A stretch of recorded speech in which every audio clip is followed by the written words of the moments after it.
Today, I have Tofik Ndwala, the Director of Product Management, and John Graham, the Executive Vice President of Solutions 360. And today, we're going to be talking about workflows and business processes. So I'd like to start off by thanking both of you for being here today. Thanks, Mac, for having us. Yeah, it's my pleasure to be here. So I have a few questions for both of you. Why don't we start off with a couple for Tofik? So what does it mean that Q360 is a workflow and business process management tool? Well, when we look at business as a workflow and business process management, it involves organizing data and processes to create a particular outcome. It involves standardizing processes across the organization to reduce risk and create predictable outcome. So it's very important to view all business operational data being processed in different statuses for easier management and having that overall perspective on how everything is connected. So that's what we mean and Q360 aids in being able to do all of that within an organization. Excellent. Well, that brings me to my second question, which is how does Q360 take a holistic approach? Well, when we look at a holistic approach, in many cases, it's not about a particular single area. We look at the entire organization and one holistic unit. There are interdependencies between each department. Keeping this in mind as a business processes are created, it allows greater harmony between these departments. It allows or sets better expectation of what's required from one organization, and information flows from one part of the organization to the other. One area of a business, for example, let's take sales, can't operate independently to do a department or to create a departmental outcome, but completely forgo how operational is going to use that data, how accounting or finance is going to use that data. So we look at, the end-to-end holistic approach to creating business processes and setting expectations between each department. So Tofik, it's safe to say that cuts down on duplicate data entry, which is a perfect segue to my next question, which I'm going to target towards you, John. Why don't you highlight some of the benefits of having that no duplicate data entry? Yeah, I think that's one of the major benefits that you have, as Tofik was mentioning. The workflow aspects of the tool are covering all the different departments. So if you can reduce and or eliminate the duplicate data entry, that's obviously one of the most efficient things you can do with a business system. Now, the way we do that has many benefits that spin off from that. So obviously, it reduces the amount of errors when you have systems that somebody has to rekey information in or apply different batching of data between different repositories of information. It is very error prone, which can obviously have a lot of issues that are going on. You've got real-time visibility of information. So when things move from one area of the business to another, you've got lag time if somebody's got to rekey something in, and you lose some context. Another benefit is bottlenecks become self-evident. So I don't have this gap between different departments. So I'm able to see that something is piling up from a handoff from sales to operations. Another benefit of this is jeopardy situations are easily flushed out. So even if you were to look at the service department where service calls go from one status to another status, that, if I've got a gap there, then you've got a situation where you've got an SLA where a certain amount of time you have to respond. You've got the ability to deal with that. The other thing, obviously, is work moves through the organization more quickly. So we've got a handoff, a deal is sold, it automatically becomes a project. Project has billing tasks, they go to billing immediately.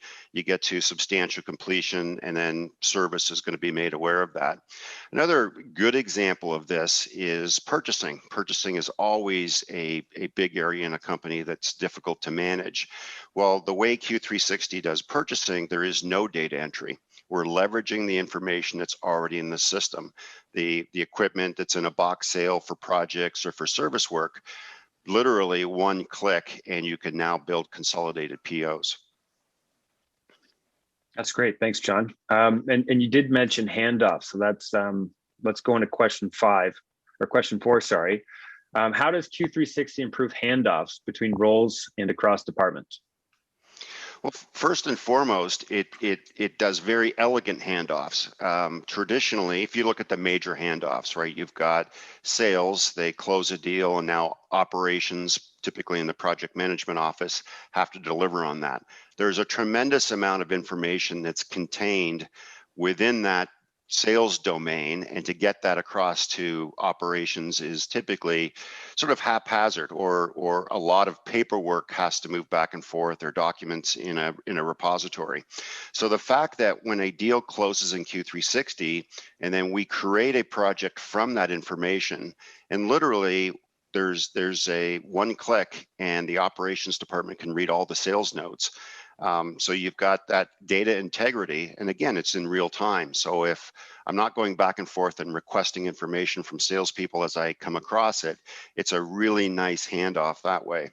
The other major handoff that we do quite well is once a project is completed and building that customer's equipment list net of change orders for the service department is a really critical handoff. So the service department will know the serial numbers, they'll know where equipment's located, they'll have all of those attributes because we're systemizing that handoff. So it just makes them very elegant. You've got complete information, you've got context of what happened. It's just one of those, really critical things that our workflow tool brings to the table. Well, thanks for that, John. It sounds like handoffs are truly imperative when you're trying to get efficient workflows going. So that brings me to my final question. So if you want to just describe, maybe even pull up Q360 to show us some of those visually oriented workflows. Yeah, absolutely. Let me just turn Q360 on here. So first thing I just wanted to point out is we've got this workflow menu up here. So this is giving me a list of all the standard workflows or any workflows that I've built for my own personal use. They're highly extensible, and so you can customize them and alter the ones that are there. So I want to focus on a couple. So this first one I'm going to pull up is what we like to call sales to operations. So this is a great way to show you these handoffs. So this is similar to our dashboard tool, but this very much is a workflow tool. So you'll see that I've got different sections. So you can see the movement of work in the sales department. One of the key areas you'll see is quotes or estimates.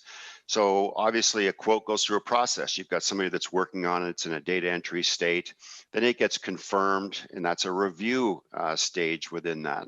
And then it gets authorized, or it could get rejected back to a salesperson.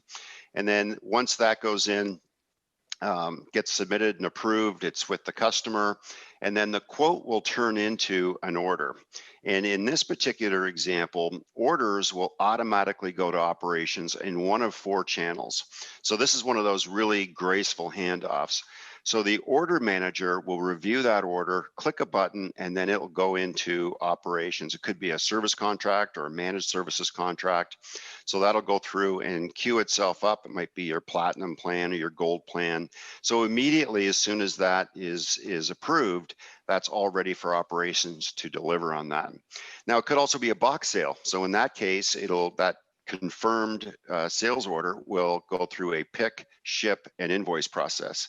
Another great way these handoffs work, if there isn't any inventory to fill that order, it'll automatically go to purchasing. So again, it's just one of those things where these different stakeholders have visibility to what's going on. Now, that could also be a move add change. So in that case, there's an installation required, but it doesn't necessarily have to have the overhead of wrapping a project around it.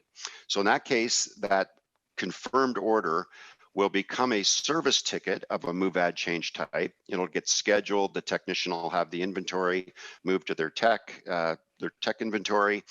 They're going to enter in their time. They're going to indicate that work was completed, and then that'll go through a billing cycle.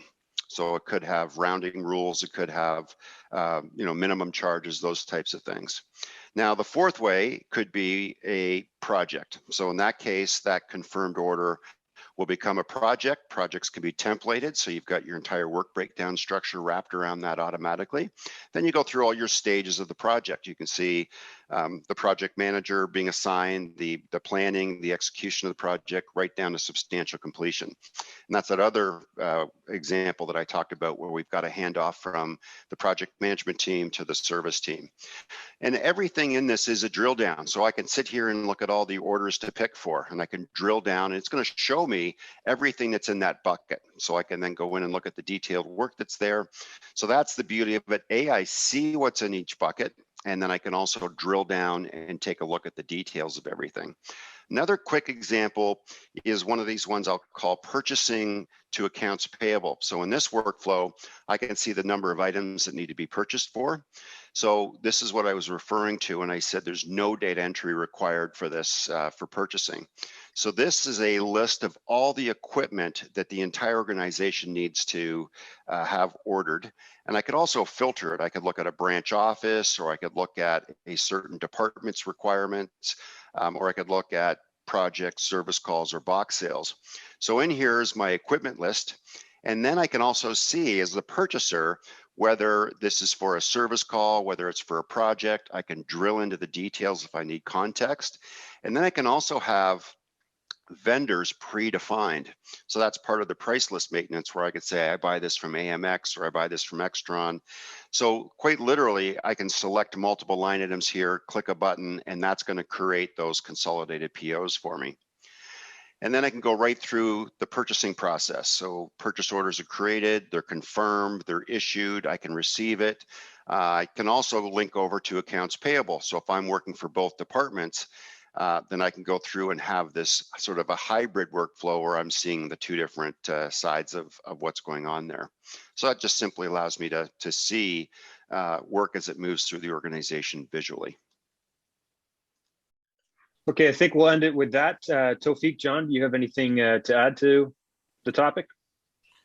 Well, I just want to add that, you know, in addition to what a lot of things that John says, we create one version of the truth, especially when we look at operation throughout, you know, end to end.